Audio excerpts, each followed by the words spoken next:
Alhamdulillahi Rabbil Alamin. Hamdan kathiran tayyiban mubarakan fih, mubarakan alaihi kama yuhibbu Rabbuna wa yardah. Wa ashhadu an la ilaha illallah wahdahu la sharika lah. Wa ashhadu anna Muhammadan abduhu wa rasuluh. Salawatu Rabbi wa salamu alaihi wa ala alihi wa ashabihi wa man sara ala nahjihi wastanna bisunnatihi ila yaumiddin. Yang kami hormati Ketua Kanzun lahuma wa kana abuhuma salihah. Adapun tembok yang aku bangun itu adalah tembok yang dimiliki oleh dua anak yatim di kota itu. Di bawahnya ada kanzun. Kanzun niku napa, Pak? Kanzun itu harta simpanan yang jumlahnya banyak. Itu namanya kanzun. Di bawahnya ada harta simpanan milik dua anak yatim itu.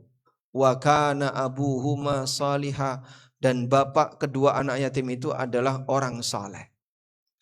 Ini menunjukkan bahasanya wong soleh boleh punya harta. Bahkan sampai mati dunyane ditinggal sebagai warisan. Maka seperti itulah seorang mukmin. Allah Subhanahu wa taala mengizinkan bagi mereka untuk memiliki harta. Tapi di situ ada aturan. Aturannya bagaimana? Orang mukmin nalikane punya harta, dia tidak boleh menjadikan hartanya ini sebagai satu-satunya tujuan tertinggi sehingga sampai melupakan kegiatan akhiratnya. Contohnya pripun, Pak? Gara-gara urusan dunya sampai ngelakoni dosa. Wonten mboten ngaten niku, Pak? Kata, contohnya napa, Pak? Nggih. Geser galengan. Wonten mboten? Teng mriki mboten enten nggih? Penembe pengawasan kok geser galengan. Contoh yang lain, ada orang rebutan warisan. Contoh yang lain, ada orang yang saking sibuknya dengan urusan dunia sampai lali ibadah. Nyuwun sewu. Teng mriki adzan asar jam pinten, Pak? Nggih? Jam pinten adzan asar? Sebagian daerah adzan asarnya itu ditunda. Jam berapa? 4:30 ge adzan. Masya Allah. Loh, waktu asar kok 2:30 ge adzan yo. Wong asare 2:30. Ah wong tanine durung mulai ya, Pak. Apa salate sing digeser gara-gara wong tani durung mulai? Coba, mana yang harus dilakukan? Wong tani menyesuaikan waktu sholat atau waktu sholat menyesuaikan waktu tani? Sing leres pripun, Pak?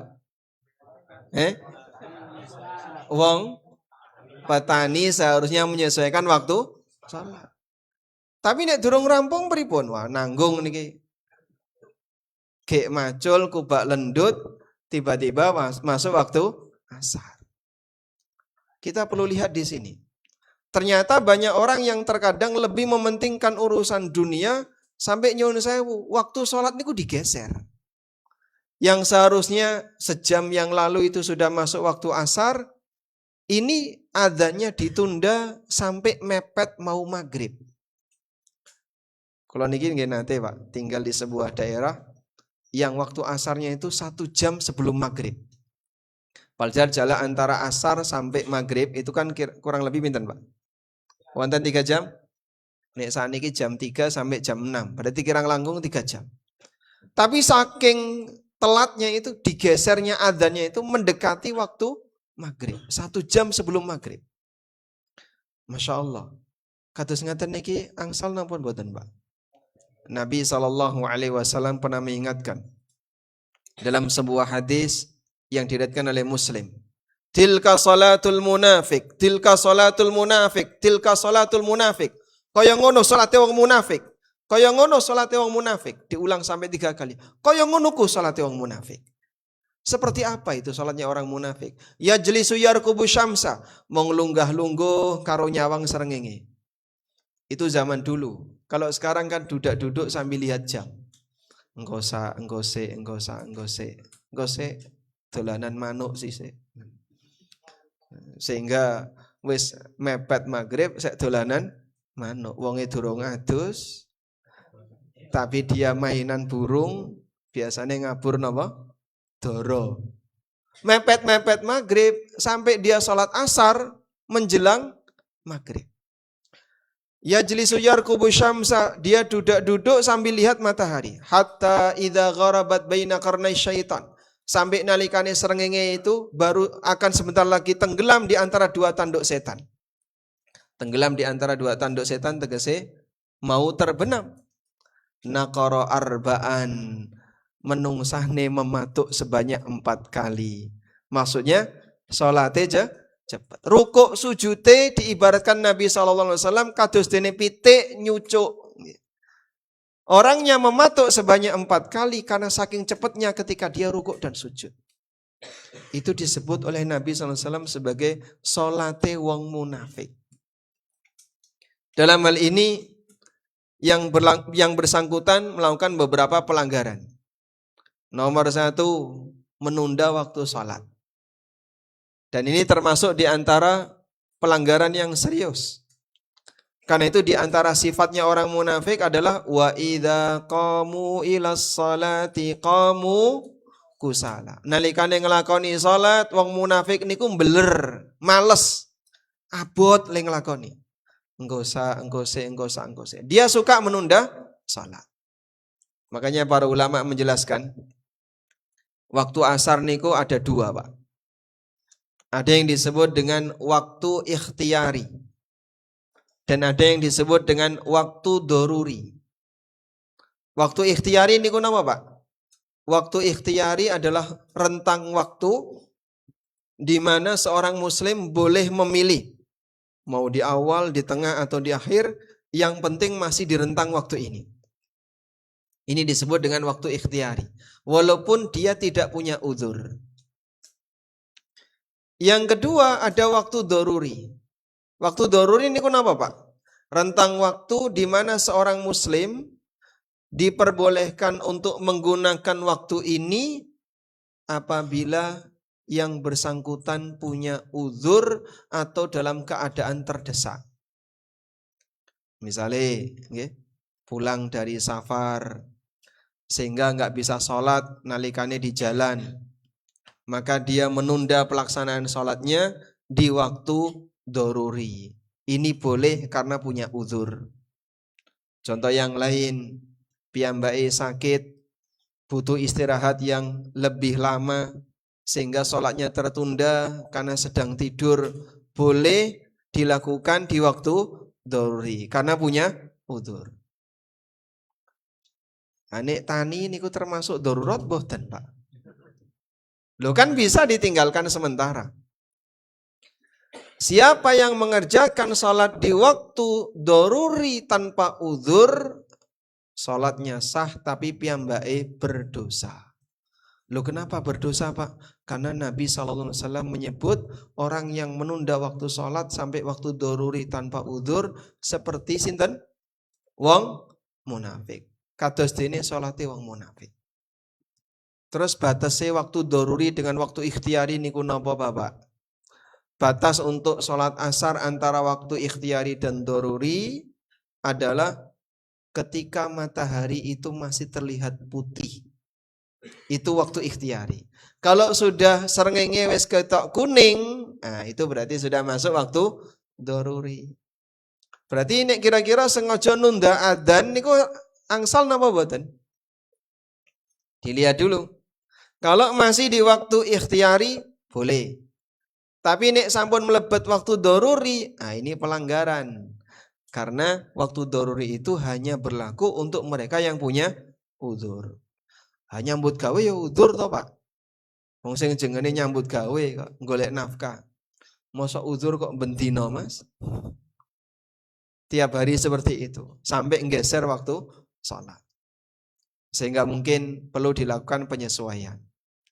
Kira-kira, Pak, nek misalnya bapak-bapak sebagai petani pas datang waktu asar jam 3 terus kundur sholat asar, berat atau tidak, Pak? Berat nama badan? Wah berat, Mas. nanggung. Wis kadung kubak lendut, awake kotor dengan aneka tanah dan seterusnya. Tapi itulah ujian. Makanya Allah Subhanahu wa taala menyebut salat asar niki kados dene salat al-wusta. Allah taala menyebut salat asar sebagai salat al-wusta. Hafidhu 'alas salawati was salatil wusta. Jagalah salat 5 waktu dan jagalah salat al-wusta. Mengenai tafsir salat al-wusta memang ada perbedaan pendapat, tapi pendapat yang paling kuat al-wusta maknanya adalah salat asar. Jagalah salat 5 waktu dan jagalah salat asar. Ada penekanan yang diberikan oleh Allah Subhanahu wa taala. Monggo Bapak Ibu yang dimuliakan Allah, kita jaga amal ibadah seperti ini, ojo sampai urusan donya ngalahi urusan ibadah. Contoh yang lain, ada juga orang yang dia gara-gara urusan dunia sampai menimbulkan permusuhan dengan sesama. Rebutan dunia, atau misalnya karena faktor iri kepada orang lain, akhirnya malah benci dengan orang lain. Sehingga dunia yang dia miliki justru menjadi musibah bagi hidupnya. Nyuwun sewu. Sing jenenge padu duwe musuh itu melelahkan atau menyenangkan? Nggih? Melelahkan. Capek nggih, Pak? Capek. Enak enggak Pak orang kalau sedang tegang dengan orang lain? Ora enak, Mas. Atine mesti ra karu-karuan. Apalagi kalau tegangnya itu jotaan, musuhan itu dengan tetangganya. Itu wah tambah ra karu-karuan. Makanya dalam Islam kita diajarkan jaga sebaik mungkin hubungan antar sesama muslim karena ini akan membuat hidup kita sangat bahagia. Kita kalau di mana-mana punya banyak kawan. Ngalor koncone nggih kathah, ngidul koncone kathah, ngetan ngulon koncone kathah. Rano sing dimusuhi. Insya Allah mau bergerak kemanapun aman. Tapi nek menungso niku gagungan musuh, misalnya ra seneng karo tanggane. Buka lawang celingak-celinguk. Ono tanggane ora? Oh, ora ono. Gek gelem wani metu, Pak. Ada kayak gitu, Pak. Itulah orang kalau dia sedang tidak suka sama orang lain. Misalnya ya, di masjid ini saja. Kok jenengan duwe musuh satu saja. Ada orang yang jenengan enggak suka. Ini saya benci sama orang ini. Begitu tiba di masjid, ketemu sandale. Pripun kira-kira? Wes lara. Itu ketemu sandale loh, Pak. Durung ketemu wonge, Pak. Nggih. Sehingga begitu masuk masjid digoleki sing ditawang. Oh, kae. Ning pojok mburi, aku tak milih sing paling ngarep dadi imam. Demikianlah keadaan manusia pada saat dia enggak suka sama orang lain.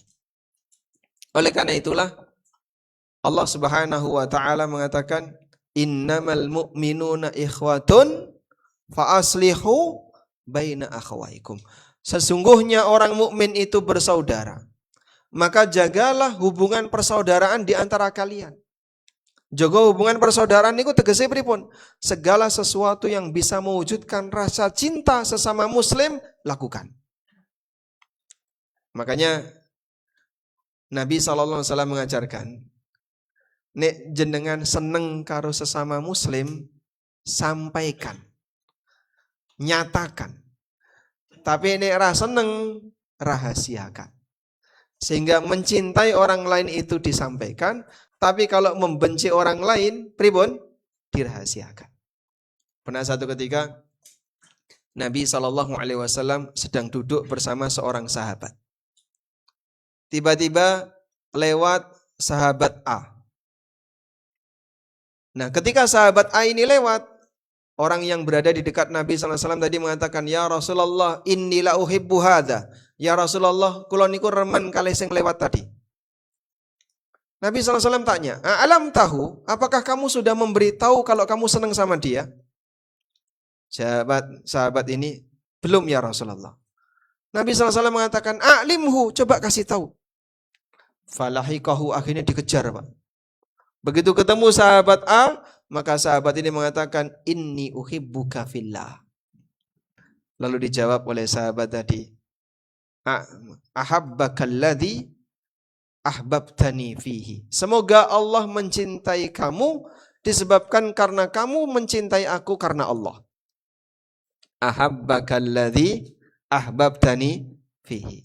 Maka nenek jenengan gak ada tresno dengan sesama muslim, ya tentu saja sesuai dengan jenis kelamin ya Pak. Jenengan seneng dengan saudaranya sama muslim, sampaikan, aku niku seneng karo awakmu karena Allah, uhibbuka fillah. Sebaliknya, kalau kita benci sama orang lain jangan ditampakkan. Tujuannya apa? Dalam rangka menimbulkan persaudaraan dan ukhuwah sama muslim. Coba Pak sekarang latihan salaman dengan sebelah kanan kirinya. Coba Pak latihan Pak. Nah salaman, ucapkan ya. Aku benci kamu. Bisa nggak? Dalam kondisi normal kita nggak bisa. Alhamdulillah. Karena kita nggak punya masalah dengan sebelah kanan kiri kita. Tapi ketika kita salaman, aku mencintaimu karena Allah. Itu dianjurkan dalam Islam. Maka jangan sampai urusan harta menimbulkan kebencian antar sesama. Karena itulah Nabi SAW melarang kita dalam urusan harta untuk melihat ke arah atas. Tapi lihatlah ke arah bawah. Karena salah satu pemicu hasad disebabkan dia sering melihat kelebihan orang lain. Apa tujuannya kita melihat ke arah bawah dalam urusan harta? Ya, bukan bersyukur, bukan. Nek jenengan jawab bersyukur, salah. Terus apa Pak tujuannya? Tujuannya agar kita tidak meremehkan nikmat yang telah Allah berikan kepada kita. Beliau SAW bersabda, "Unduru ila man huwa asfala minkum." Perhatikanlah, lihatlah kepada orang yang lebih rendah daripada kamu dalam urusan harta. Wala tanduru ila man huwa fawqakum. Jangan lihat kepada orang yang lebih atas daripada kamu dalam urusan harta. Makanya kalau lihat orang lain, lihat sepatunya. Oh, bukan kayak gitu Mas, maksudnya Mas. Maksudnya adalah lihat ketika orang itu, lihatlah kepada orang yang dia lebih rendah dibandingkan kamu dalam urusan materi. Lebih tidak punya, lebih tidak sehat, lebih tidak bahagia, lebih tidak. Ngerti nggih Pak? Tujuannya apa? Nabi SAW mengatakan, "Fahuwa ajdaru alla tazdaru ni'matallahi alaikum." Karena dengan cara seperti ini, kamu tidak meremehkan nikmat yang telah Allah berikan kepada kalian. Sebab salah satu di antara sumber kenapa orang itu tidak bisa menikmati apa yang telah Allah berikan kepadanya, dia ingin memiliki apa yang tidak dia miliki. Contoh, okay? Pertama kali nalikane punya mobil, Masya Allah, mobilnya ditusi tiap hari, wonge durung adus, mobilnya wis ditusi. Sehingga dilapi tiap hari, disayang tiap hari. Begitu tetangganya punya mobil lebih bagus, dan dia nyawang terus ke situ. Bojone apalagi ya, Pak mobil kok watak-watuk. Mbok ganti kaya sebelah itu Pak. Akhirnya lama-lama hatinya terpengaruh. Saat hatinya terpengaruh, mobil yang dulu dia sayangi, sekarang hilang rasa sayangnya. Begitu sudah hilang rasa sayangnya, akhirnya malah diremehkan. Ya, mobil kok mung kaya ngene. Demikianlah yang terjadi disebabkan karena orang itu pripun? Dia terlalu sering melihat kepada kenikmatan orang lain. Makanya Nabi SAW menyarankan, lihatlah kepada yang lebih bawah. Nek awakmu ra duwe mobil, alhamdulillah sik duwe sepeda motor, delokon tanggamu kae. Ra duwe sepeda motor, duwene mung sepeda hotel. Alhamdulillah saya duwe sepeda hotel, deloken tanggamu ra duwe sepeda hotel. Alhamdulillah saya iso mlaku, deloken tanggamu pincang ra iso mlaku. Dan seterusnya. Dengan cara demikian orang itu melihat apa yang ada pada dirinya, bukan melihat apa yang tidak dia miliki. Sebab kalau membandingkan nikmat, maka semua orang itu pasti ada yang lebih hebat dibandingkan yang kita punya. Raja juga demikian. Sing jenenge raja, ana raja sing luwih sugih. Di atas orang kaya ada orang yang lebih kaya. Karena itulah Nabi SAW menyebutkan, menungso sing bahagia adalah ketika dia diberi hidayah Islam oleh Allah, diberi rizki yang cukup, dan satu lagi, diberi sifat qanaah. Nabi SAW pernah bersabda, qad aflaha man aslama. Sungguh beruntung wong sing melbu Islam. Sungguh beruntung wong muslim. Wa ruziqa kafafan. Piyambake diparingi rizki sing cukup sehingga tidak perlu ngemis, tidak perlu minta-minta sebab rezekine cukup. Wa qanna'ahu Allahu bima atah, dan Allah jadikan dia sebagai hamba yang qanaah terhadap apa yang telah Allah berikan kepadanya. Kata kuncinya ada di mana, Pak? Nalikane piyambake qanaah, piyambake selalu bisa merasa bahagia dengan apa yang dimiliki. Karena itu Imam Asy-Syafi'i rahimahullah pernah mengatakan, idza ma kunta dza qalbin qanu fa anta wa malikud dunya sawa. Nek awakmu duwe ati sing qanaah, mongko awakmu karo raja padha. Sehingga raja merasa, saya enggak butuh harta orang lain. Saya enggak butuh kekayaan orang lain. Karena dia merasa apa yang dimiliki oleh rakyatnya sudah dia miliki. Orang yang qanaah juga seperti itu. Apa yang dia miliki ini adalah anugerah terbaik yang Allah berikan kepadanya.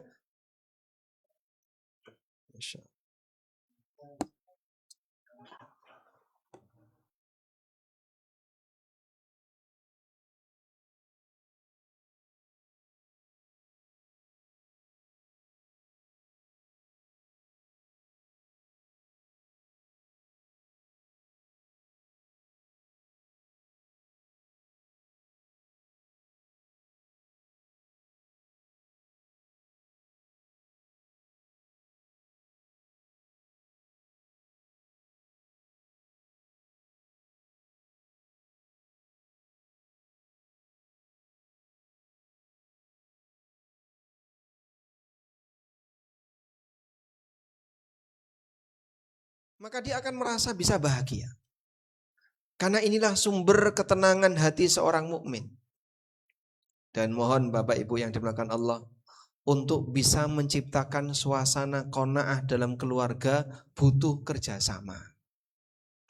Kerjasama maksudnya pripun, Pak? Aja sampai nggih, ibu memberikan pengaruh yang kurang baik bagi suami sampai menyebabkan suami itu kerepotan untuk menyediakan apa yang diinginkan oleh istrinya. Kadang karo banding-bandingno tanggane. Kayak Pak wis tuku ngene, wis tuku ngene, wis tuku. Sampeyan iso nukokno apa to, Pak? Itulah Pak deloken, Pak. Bar mulai terus ngejak bojone jalan-jalan. Nah, sampeyan kok ora ngejak jalan-jalan? Ayo jalan-jalan ning sawah. Akhirnya menimbulkan suaminya jadi kepikiran. Dan itu jadi beban pikiran pada dirinya. Sebabnya apa? Istrinya yang selalu banding-bandingkan kenikmatan yang dimiliki oleh orang lain dengan kenikmatan yang ada pada keluarganya. Makanya nyuwun sewu nggih. Terkadang orang kalau habis kumpul bersama, itu pulang rasa cintanya sudah beda, Pak. Diadakan reuni setelah 30 tahun berpisah. Masya Allah. Sehingga sudah ndek putu, dawis, sepuh-sepuh. Udah? Begitu pulang dari reuni, batine bojone, bojoku kok wis tua. Kenapa dia batin seperti itu? Karena tadi sempat ngelirik punya yang lain. Oh, padahal dulu kan satu kelas, kita satu angkatan. Kita satu liting, tapi yang itu kelihatan lebih mudah daripada yang aku punya. Sing lanang yang batin, bojoku kok tambah bunder. Karena dia sempat ngelirik yang lain. Ini terjadi disebabkan karena orang itu selalu mengharapkan apa yang tidak dia miliki. Maka kata kunci untuk bisa bahagia, kata Nabi SAW, apabila orang itu punya hati yang qanaah, dia merasa puas dengan apa yang Allah berikan kepadanya, selalu fokus dengan apa yang ada, bukan memikirkan apa yang hilang, maka di saat itulah dia akan bisa bahagia. Ya. Ibaratnya gelas ini, Pak, setengah isi, setengah kosong.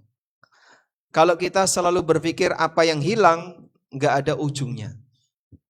Tapi kalau jenengan fokus dengan apa yang masih tersisa dan apa yang masih ada, kita akan bisa lebih bersyukur kepada Allah Subhanahu wa taala. Pernah satu ketika ada seorang ulama tabi'in namanya Abu Hazim. Abu Hazim ini salah satu di antara ulama tabi'in yang banyak mencari hadis sambil berkelana. Pindah dari satu kota ke kota yang lain. Satu ketika beliau melewati sebuah gubuk yang jauh dari pemukiman penduduk. Tapi di dalam gubuk ini terdengar suara orang yang sudah tua mengucapkan kalimat pujian untuk Allah. Kalimatnya seperti ini. Alhamdulillahilladzi afani mimma btalahumullahu bihi wa faddalani ala katsirin mimman khalaqa tafdila. Segala puji bagi Allah yang telah menyelamatkanku dari ujian yang Allah berikan kepada orang lain, dan Allah banyak memberikan kelebihan bagiku. Pujian ini berulang-ulang dibaca oleh orang itu sampai Abu Hazim itu penasaran. Ada manusia tinggal di gubuk tua, tapi dia selalu membaca Alhamdulillah, segala puji bagi Allah yang telah banyak memberikan kelebihan bagiku. Ini siapa orang ini? Karena Abu Hazim penasaran, piyambai minta izin. Kemudian diizinkan untuk masuk. Setelah diizinkan masuk, subhanallah, ternyata orang yang mengucapkan kalimat itu orang yang sudah tua, dalam kondisi buta dan lumpuh. Sementara di dalam rumahnya tidak ada sesuatu yang mewah, sangat sederhana, dan tidak ada makanan. Akhirnya Abu Hazim penasaran. Saya penasaran, kondisi Anda yang seperti ini, sampun sepuh, lumpuh, buta. Tapi kenapa Anda selalu memuji Allah Subhanahu wa taala sambil mengucapkan alhamdulillahilladzi afani mimma btalahum bihi. Segala puji bagi Allah yang telah menjagaku, melindungiku dari ujian yang Allah berikan kepada orang lain. Ujian kamu kan berat sekali. Ujian kemiskinan, ujian kesehatan, ujian kelemahan fisik, lumpuh, buta. Tapi piyambai selalu memuji Allah Subhanahu wa taala. Apa rahasianya? Lalu orang ini mengatakan kepada Abu Hazim, aku akan ceritakan kepadamu rahasianya, tapi dengan satu syarat. Apa syaratnya? Nanti tolong carikan anakku setelah aku sampaikan penjelasannya. Baik, kata Abu Hazim. Akhirnya orang ini bercerita. Aku selalu memuji Allah, karena aku merasa banyak nikmat Allah yang melekat pada diriku. Aku diberi oleh Allah iman. Di luar sana banyak orang yang tidak beriman. Aku diberi oleh Allah kemudahan untuk berzikir. Di luar sana masih banyak orang yang tidak pernah mau berzikir. Aku diberi kemudahan oleh Allah untuk melakukan ibadah. Di luar sana masih banyak orang yang meninggalkan sholat, meninggalkan ibadah. Aku diberi oleh Allah kekuatan untuk berzikir dan bersyukur. Di sana masih banyak orang yang tidak mau bersyukur. Abu Hazim terheran dengan semangat orang ini. Walaupun hidupnya penuh dengan keterbatasan, wonge wis randuwe, lumpuh, buta, tapi selalu memuji Allah. Caranya apa tadi? Selalu mengingat nikmat yang masih ada. Sehingga siapapun mukmin pasti dia punya nikmat yang melekat pada dirinya. Nek sing dieling-eling nikmat yang masih ada, dia akan selalu bisa bersyukur kepada Allah. Nah, selesai beliau mendapatkan penjelasan. Maka kemudian orang ini minta kepada Abu Hazim, aku sudah jelaskan kepadamu. Sekarang kamu harus turuti apa yang menjadi syaratku tadi. Tolong carikan anakku. Di mana anak Anda? Sejak kemarin dia belum pulang. Dia mencari makan untukku dari kemarin sampai hari ini dia belum pulang.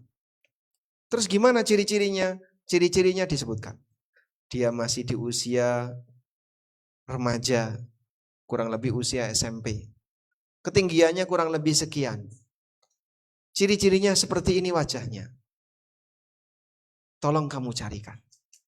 Keluarlah Abu Hazim dari gubuk itu. Beliau bingung, kemana saya harus bergerak? Ke arah kanan, ke arah kiri, nggak jelas. Akhirnya beliau bertawakal kepada Allah untuk mencari anak itu sesuai dengan pesan dari sang bapak. Tiba-tiba beliau melihat ada kerumunan burung bangkai. Burung bangkai ini kata senapa, Pak? Seperti elang di padang pasir. Burung ini tidak akan berkerumun kecuali di situ ada bangkai. Maka mendekatlah Abu Hazim ke arah kerumunan burung bangkai tadi. Dan Masya Allah, ternyata ditemukan jasad seorang remaja. Setelah dilihat ciri-cirinya, Abu Hazim memahami, ini adalah remaja yang dicari oleh sang bapak. Bagaimana cerita selengkapnya? Kita lanjutkan setelah sholat Isya. Wassallallahu ala nabiyyina Muhammadin wa ala alihi wa sahbihi wasallam.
Alhamdulillah wassalatu wassalamu ala Rasulillah wa ala alihi wa sahbihi wa mawalah wa ashhadu an la ilaha illallah wahdahu la syarikalah wa ashhadu anna Muhammadan abduhu wa rasuluh sallallahu alaihi wa ala alihi wa sahbihi wa man tabi'al huda ila yaumil qiyamah. Kita tambahkan sedikit tentang cerita yang dialami oleh Abu Hazim tadi.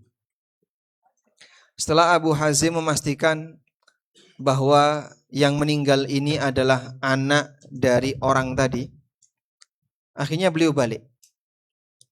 Beliau lebih bingung memikirkan bagaimana nasib orang tua itu dibandingkan anak ini. Anak ini sudah meninggal, selesai.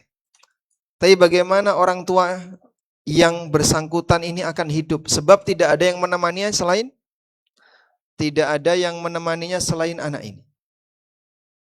Akhirnya di perjalanan menuju gubuk tadi, piyambake berpikir, apa kira-kira yang bisa saya sampaikan agar yang bersangkutan bisa ridho.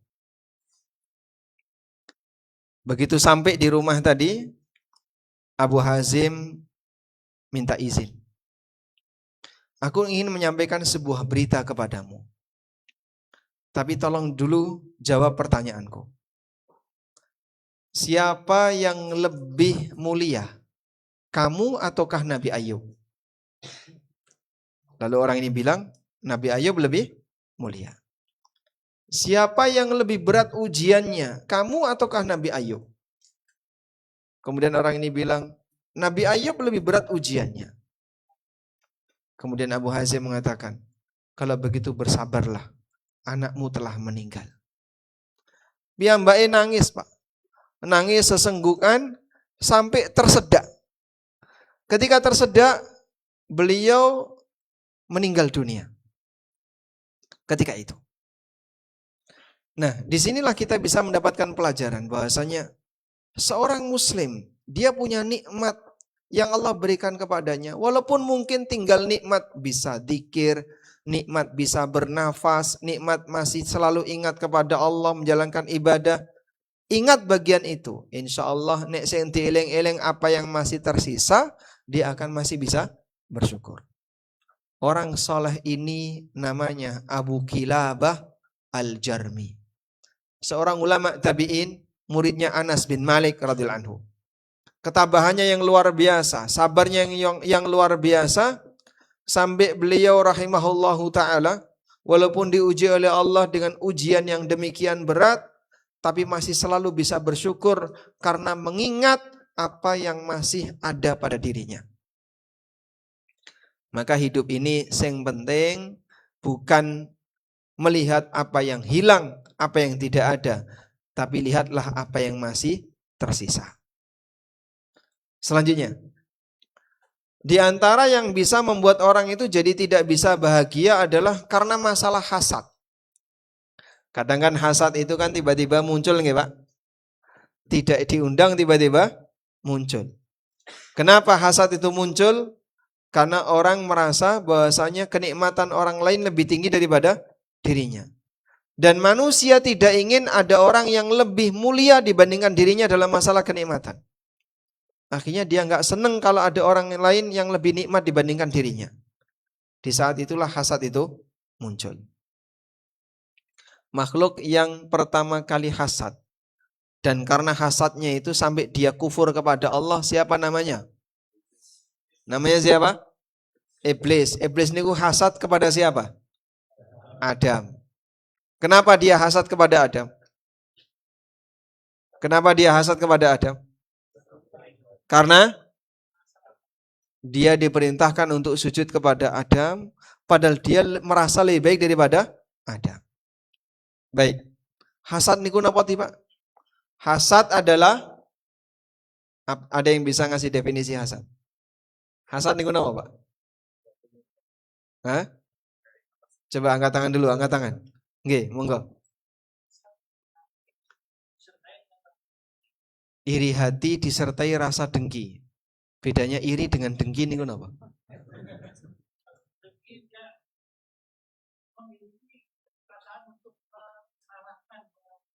Kalau dengki memiliki perasaan untuk mengalahkan orang yang dihasati. Coba, ada hadiahnya, boleh kasih hadiah. Walaupun jawabannya kurang tepat. Baik, ada lagi? Hasad adalah? Oke. Monggo. Menghendaki nikmat orang lain pindah kepadanya. Baik. Dapat hadiah. Monggo Pak. Hasad adalah? Nggih. Sombong. Oh, sombong. Dapat hadiah. Alhamdulillah. Jawaban salah tetap dapat hadiah ya. Nggih, mboten napa-napa. Hasad adalah tidak senang melihat orang lain lebih punya kenikmatan.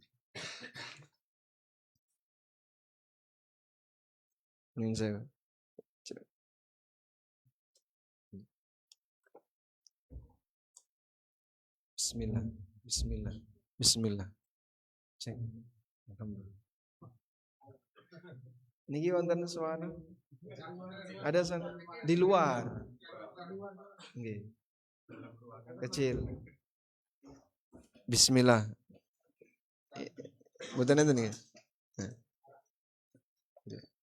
Kayaknya sound system yang dalam mati ya.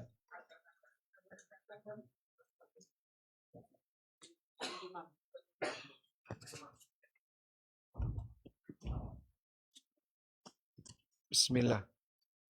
Sami? Yeah.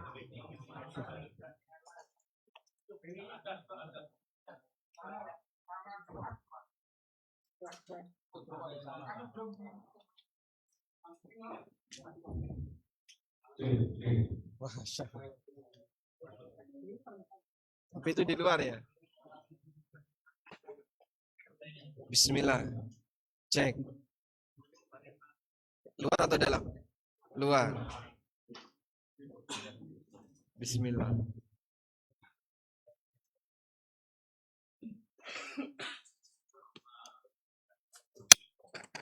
Masya Allah. Yang penting qanaah.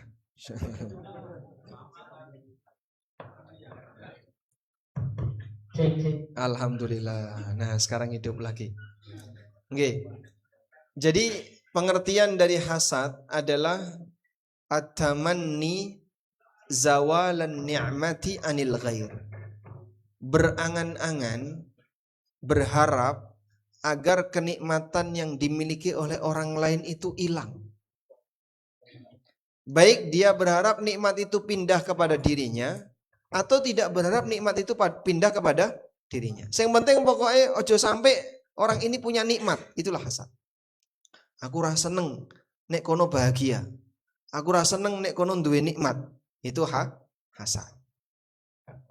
Makanya hasad ini penyakit batin yang sangat parah, sampai Allah Subhanahu wa taala mengajarkan kepada kita untuk berdoa memohon pelindungan dari kejahatan orang hasad.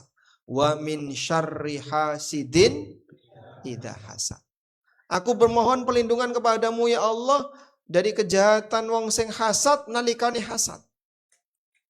Maka nek jenengan hasad, berarti kita termasuk di antara orang yang dimana Allah perintahkan kepada seluruh hambanya yang beriman untuk berlindung dari keburukan kita. Itulah jahatnya orang yang hasad.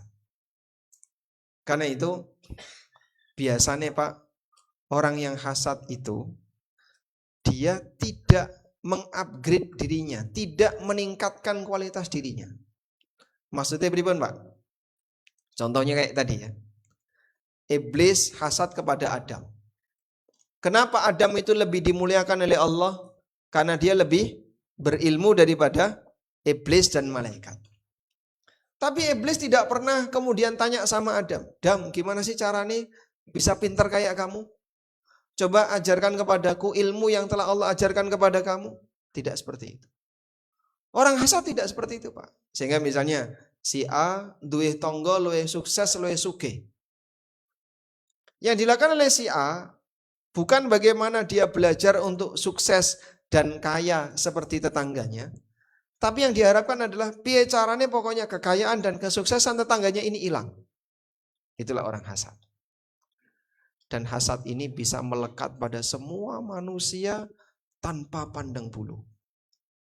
Dan biasanya hasad itu kepada yang satu yang sama latar belakangnya, sama profesinya, sama kondisinya.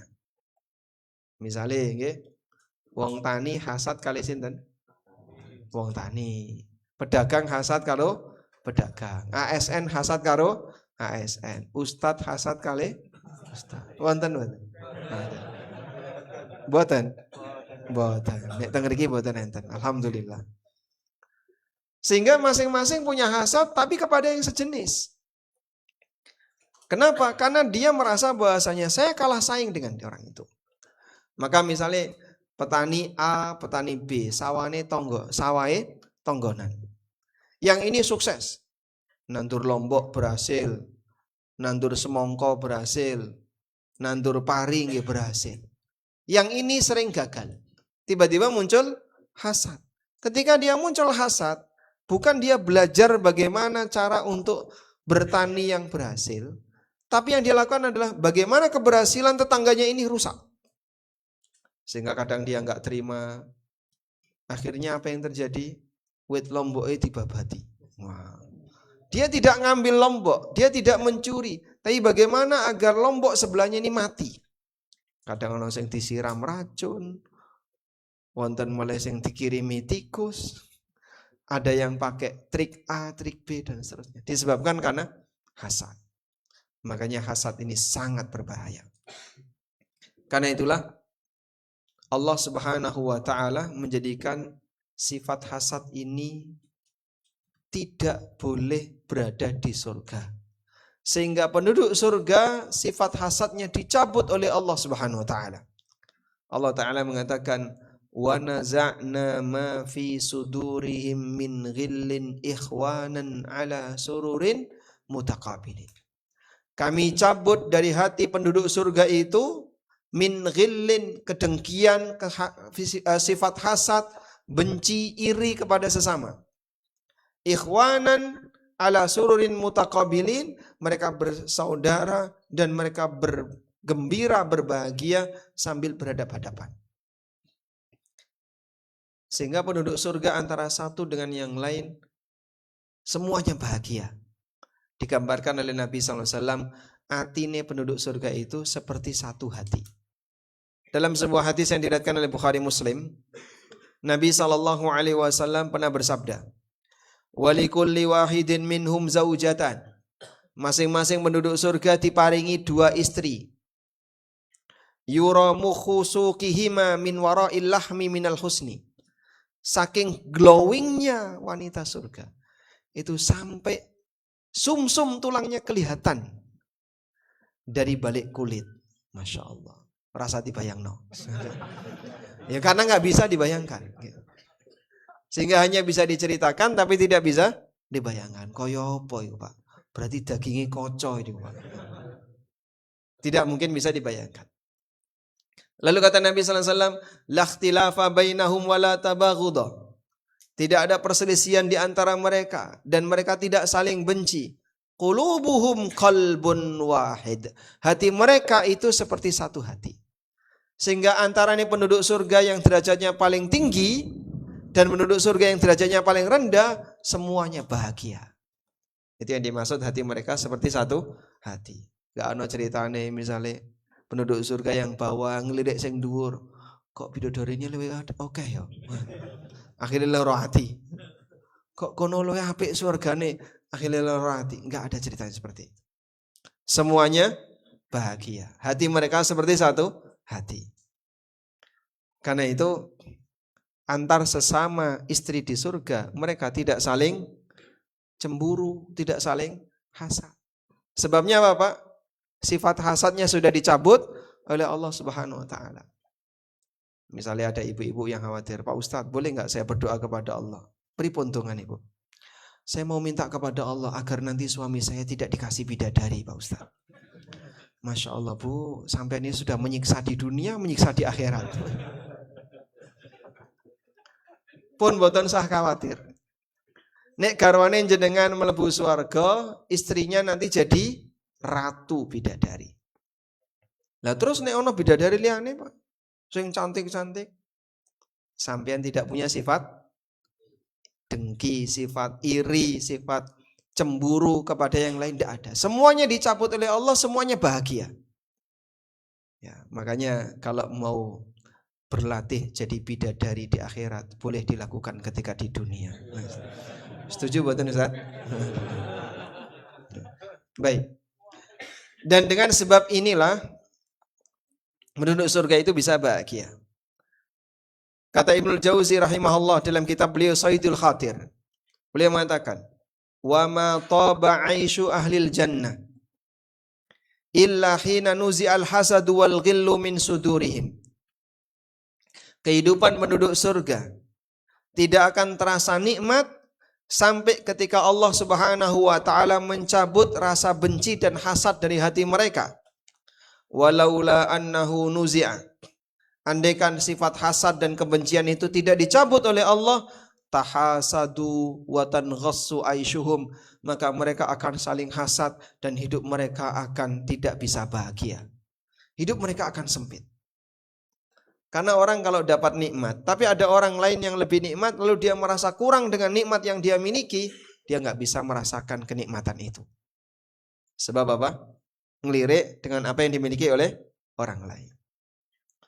Tapi Pak, pripun Pak nggih? Kadang hasad niku kan tiba-tiba muncul dalam hati. Awalnya sebenarnya tidak diundang, bukan dikondisikan, tapi ngerti-ngerti, rasa seneng tonggone panen luwih kata. Rasa seneng tonggone luwih berhasil dalam usaha. Rasa seneng lihat orang lain lebih berhasil. Dan bahkan kadang karena persaingan prestasi anak menimbulkan hasad orang tua. Podo-podo anaknya mlebu pondok. Nalikane mlebu bareng, dhisik waktu SD satu kelas. Begitu keterima di satu pondok yang sama. Tapi anaknya tonggone luwih berprestasi, dapat beasiswa. Anaknya dewe tidak dapat beasiswa, kurang berprestasi. Tiba-tiba muncul rasa hasad. Apa batin yang tersimpan dalam dirinya? Muga-muga anaknya mati. Karena dia merasa anak itu lebih membahagiakan orang tuanya dibandingkan anakku. Akhirnya dia hasad karena anak. Makanya jangan sampai dalam keluarga itu menceritakan kenikmatan orang lain yang sampai menimbulkan hasad pasangannya. Yang sewu nggih, misalnya ibu-ibu cerita tentang apa yang dimiliki oleh tetangganya. Apa yang dimiliki oleh temannya, apa yang dimiliki oleh yang lainnya. Awalnya si A suami dan suami sebelahnya ini nggak ada masalah. Nalikane ketemu akrab, ketemu nyaman. Tapi gara-gara dipicu oleh istrinya, tiba-tiba si A jaga jarak dengan tetangganya. Bojoku selalu nyebut-nyebut ini, menyebut aku dadi ra enak. Akhirnya hasad itu terjadi karena apa, Pak? Sebab ceritanya sang istri tadi tentang kenikmatan yang dimiliki oleh tetangganya. Sing jenenge urip, rumput tetangga selalu lebih kuning, lebih hijau. Nek sampean nyawang sebelahe mesti luwih enak timbangane yang sampean alami. Karena Anda tidak pernah tahu dia punya masalah apa. Sebagaimana dia nggak tahu kau punya masalah apa. Karena itulah dalam urusan seperti ini, sudahlah fokus saja dengan apa yang masing-masing miliki, agar kita tidak hasad dengan apa yang ada di tangan orang lain, tidak hasad dengan kenikmatan orang lain, dan saling menjaga. Membanding-bandingkan akan membuat masing-masing keluarga jadi nggak bisa bahagia. Bapak-bapak nggih ngoten. Nggih. Dolan kae Bu. Kalau Mbak A, Mbak B, Mbak C kaya ngono uripe, wah Masya Allah. Akhirnya apa? Istrinya merasa jengkel. Kenapa dia dibanding-bandingkan dengan istri orang lain? Kayak pintar masak, kayak resian, kayak rajin, kayak Masya Allah. Akhirnya muncul rasa hasad. Sudahlah Pak, tidak perlu banding-bandingkan seperti itu. Seperti ini yang membuat hidup keluarga jadi gak bahagia. Atau kadang termasuk juga istri ngasih link YouTube. Ini contoh Pak, bagaimana kemesraan suami istri. Bojone dikongkon niru YouTube. Kadang ngasih link IG. Ini loh Pak, lihat Pak bagaimana suasana kebahagiaan suami istri. Sing lanang kon niru apa sing ana sing di berita atau yang ada di IG. Padahal itu kan terkadang drama, dikondisikan. Sehingga nggak perlu seperti itu. Jalani apa yang ada. Kalau memang ada yang kurang, mari diperbaiki bersama. Sehingga tidak perlu dengan cara membandingkan apa yang dialami oleh orang lain. Orang tidak akan bisa bahagia. Makanya jamaah yang dimuliakan Allah, hindari semua potensi hasad dalam keluarga disebabkan berita. Nek sampean lihat ada tetangga Anda mendapatkan nikmat, kok istri Anda nggak tahu, rasa cerita. Ibu-ibu lihat ada tetangga Anda yang dapat nikmat, suami Anda nggak tahu, nggak usah cerita. Minta saja kepada Allah, ya Allah berikan aku nikmat yang lebih baik daripada nikmat yang kau berikan kepadanya. Dengan cara demikian kita akan terhalangi untuk muncul rasa hasad. Kalau sudah terjadi gimana Pak? Kulo niki kok sempat hasad dengan tetangga. Sebab yang Mbak lebih sukses, lebih bahagia. Niku cara mengobatinya gimana? Coba diobati dengan cara berdoa dan isi doanya itu melawan keinginan batin. Maksudnya pripun Pak? Coba Bapak hasad kepada siapa? Kulo niki hasad kepada si A Pak. Kenapa? Karena dia lebih sukses. Dia lebih berhasil. Baik, sekarang doakan. Kamu berdoa kepada Allah. Doanya pripun? Minta kepada Allah, ya Allah, tambahkan kesuksesan untuk si A. Tambahkan keberkahan harta untuk si A. Buat si A lebih kaya raya, buat si A lebih berhasil. Loh aku ki hasad perkara si A sukses kok Pak. Nah, nyatane kowe ra kuat toh. Itulah yang dimaksud doa melawan keinginan batin. Sudah, doakan saja. Baik, kula nurut. Ya Allah, tambahkanlah kesuksesan untuk si A. Berat enggak, Pak? Berat, Badan? Oh, berat, Pak. Padahal dia hasad disebabkan apa? Si A lebih sukses. Doakan biar si A semakin sukses. Doakan biar si A semakin barokah hartanya, semakin bahagia. Ya Allah, aku mohon kepadamu, berikanlah kesuksesan kepada si A. Jadikan si A hartanya semakin barokah. Buat si A semakin bahagia hidupnya. Nah, di bagian ujung ditambahkan kalimat. Dan berikanlah aku yang lebih baik baginya. Nah, itu yang jadi obat. Ini teori yang pernah disampaikan oleh Imam Ibnu Utsaimin rahimahullah. Beliau mengajarkan doa, Allahumma zidlahu fadlan wa'tini khairam minhu. Ya Allah, tambahkanlah karuniamu kepada si A yang menjadi objek sasaran hasad saya, namun berikanlah aku yang lebih baik darinya. Insya Allah dengan cara demikian bisa ngelerem batin. Wallahu a'lam. Pas jam 8. Pun jam 8 Pak. Jenengan mau tidur di sini atau pulang? Hujan. Pada nyari ngeri Pak. Baik, demikian wasallallahu ala nabiyina Muhammadin wa ala alihi wa sahbihi wasallam. Ya, monggo Ustaz. Kenapa? Barangkali ada yang mau ditanyakan. Ada yang tanya enggak? Apa yang penting Mas? Nah, ini dilimpahkan lagi ke belakang. Mikrofon satunya tadi? Hah? Ini namanya apa ini? Hadiah. Kain sak gulung. Aman. Masih banyak hadiah yang menantikan jamaah ya. Niki disediakan kain cukup se-RT Pak. Sak gulung niki, Masya Allah. Monggo. Jadi hadirat jamaah pengawasan yang dimuliakan dengan Allah Subhanahu wa taala. Mengatur inti pengawasan ingkang dikaturaken kejebukan dengan Al Mukarram Bapak Ustaz Amin Dor Baik. Mugi-mugi kula lan panjenengan saged hikmahipun lan saged nglampahi menapa ingkang sampun katuraken panjenengan Bapak Ustaz Amin Dor Baik. Monggo Pak Ustaz kalajengaken menawi pertanyaanipun.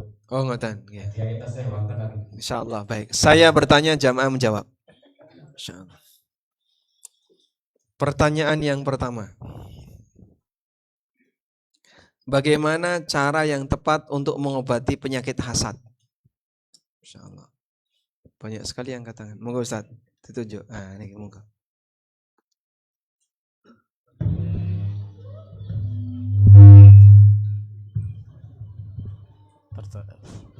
Sini Pak.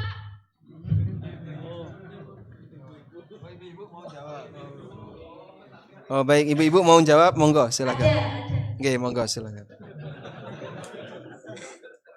Bapak nggak boleh hasad sama ibu-ibu ya. Monggo diberi kesempatan ibu-ibu yang mau jawab. Cara menghindari sifat hasad, pertama, banyak-banyak bersyukur. Yang kedua, selalu berdoa memohon kepada Allah agar kita terjauhkan dari sifat iri, dengki atas kebahagiaan orang lain dan menghindari dampaknya. Karena dampak hasad itu akan membuat hati kita, mental dan fisik kita menjadi rusak. Mungkin seperti itu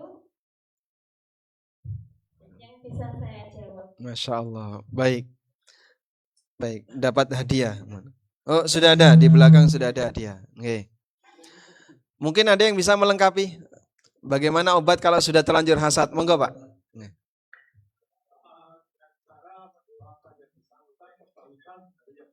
Masya Allah, dengan cara mendoakan yang bersangkutan berkebalikan dari apa yang dihasadkan. Baik, langsung dapat hadiah. Masya Allah. Nah, niku napa niku? Ini bukan kain kafan kan? Bukan. Baik. Selanjutnya, tadi kita menyebutkan tentang dunia di tangan mukmin.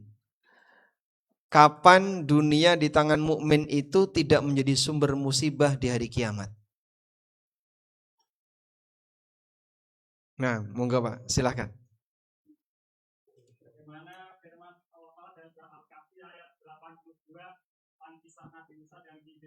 Oke. Mukmin itu boleh punya dunia. Oke. Kapan dunia di tangan mukmin ini tidak menjadi musibah di hari kiamat?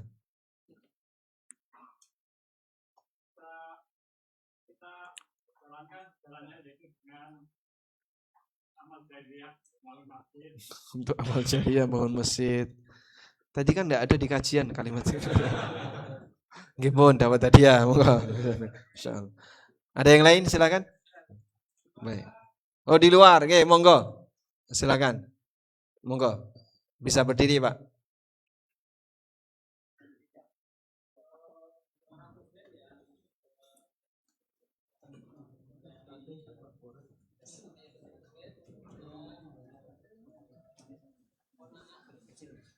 Seorang muslim yang punya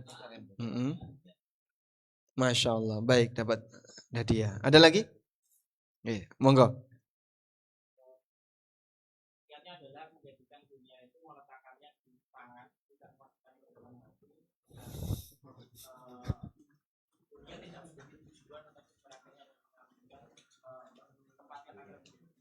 Masya Allah, baik, dapat hadiah. Ada lagi yang bisa sesuai dengan apa yang tadi saya sampaikan? Monggo Pak. Ketika dunia yang telah kita miliki tidak melalaikan diri kita dari beribadah. Masya Allah, ini yang benar ya. Ketika dunia yang kita miliki tidak melalaikan kita dari kewajiban kita sebagai hamba Allah, tidak melalaikan kita dari aturan Allah. Dapat kain sak gulung. Masya Allah. Alhamdulillah. Baik, selanjutnya. Tadi ini ibu-ibu ya. Ibu-ibu, coba dicek dulu mikrofonnya. Pertanyaan untuk ibu-ibu. Ya. Jelaskan pembagian waktu sholat asar. Jelaskan pembagian waktu sholat asar. Pembagian waktu sholat asar ada 2 waktu. Yang pertama waktu ikhtiyari, yang kedua waktu doruri. Waktu ikhtiyari itu masih terang, sedangkan kalau doruri itu sudah tampak kekuning-kuningan cahaya mataharinya. Seperti itu, Ustaz. Baik. Dapat hadiah ya. Ada yang bisa menambahkan pengertian waktu ikhtiari dan pengertian waktu doruri? Kalau tadi kan batasnya ya. Kalau waktu ikhtiari itu sholatnya sah dan tidak berdosa. Sedangkan kalau doruri itu sholatnya sah tapi berdosa. Itu hukumnya ya. Definisinya, monggo Bapak, mungkin ada yang mau Pak? Nah, silakan. Kalau ikhtiari itu mataharinya masih putih, yang doruri itu gak kuning-kuningan. Itu batas waktunya. Nah, Kalau ikhtiari itu bagian awal, tengah, dan akhir, dan itu dilaksanakan sedangkan doruri itu dilakukan dan itu bisa dilakukan kalau yang bersangkutan ada usul yang panjang. Masya Allah. Baik, dapat hadiah ya. Ini jawaban yang benar. Pun cekap? Masih banyak nggak? Oh, masih banyak. Bingung nih cara begini. Ya sudah. Ini pertanyaannya gampang saja ya. Nanti angkat tangan aja. Yang anaknya paling banyak.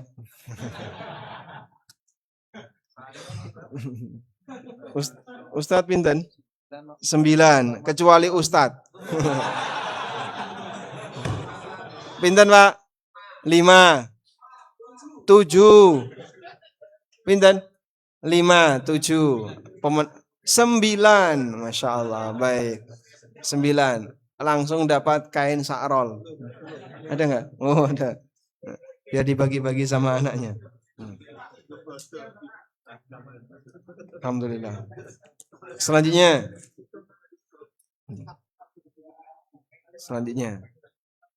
Pertanyaan berikutnya. Yang saudaranya paling banyak. Pinter. 6, 7, 11. Bapak pinter? 10, 11. 11 pemenangnya. Masya Allah. Baik. Panitia dapat. Masya Allah. Enggak apa-apa. Baik. Boleh, monggo. Silakan milih dia. Selanjutnya. Di antara jamaah yang paling sering diutangi orang lain. Diutangi, bukan sering utang ya. Yang paling sering diutangi orang lain. Ada? Pernah tapi nggak sering? Pernah. Sering atau pernah? Pernah. Berkali. Sering, Masya Allah. Baik, dapat hadiah. Okay. Selanjutnya, jamaah yang paling jauh dari mana ini? Ngawi. Ngawi pundi Pak? Ngawi? Ngawi kota? Ngawi barat? Ngawi barat. Pundi? Banjarnegara. Dieng. Kesini dalam rangka apa? Oh, sorry.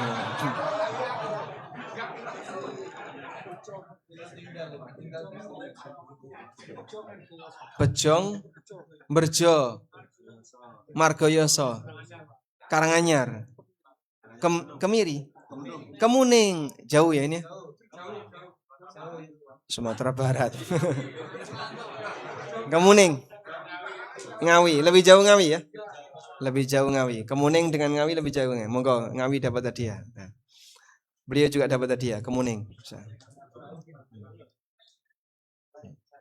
Masih 2 yang besar. Masih 2 yang besar. Pertanyaannya apa ya? Baik.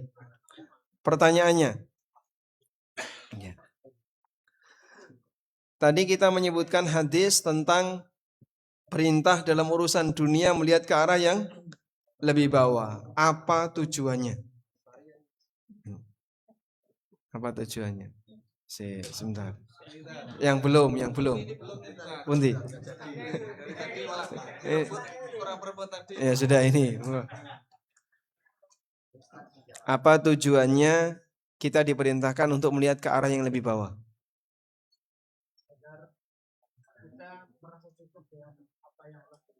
Agar kita merasa cukup dengan dapat hadiah. Ada lagi?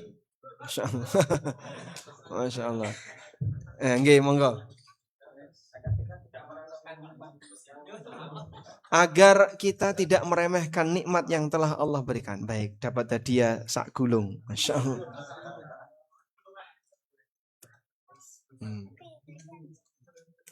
Baik, selanjutnya. Barakallahu fiik. Terima kasih untuk panitia ya. Di antara jamaah yang pernah punya pengalaman hasad lalu sudah sembuh.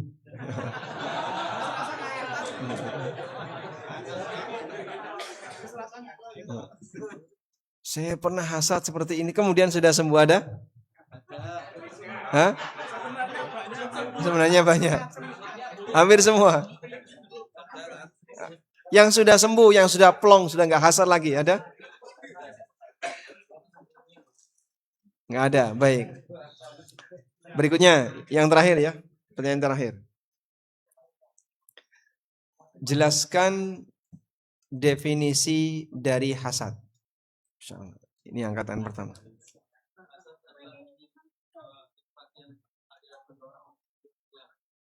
Hasad adalah harapan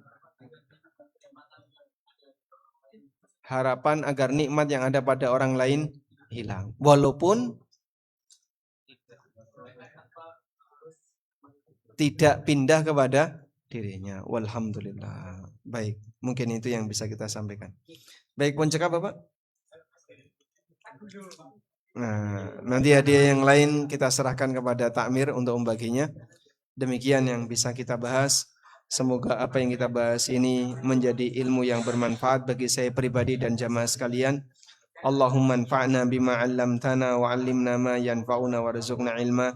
Wa sallallahu ala nabiyyina Muhammadin wa ala alihi wa sahbihi wa sallam. Wa akhiru da'wana alhamdulillahi rabbil alamin.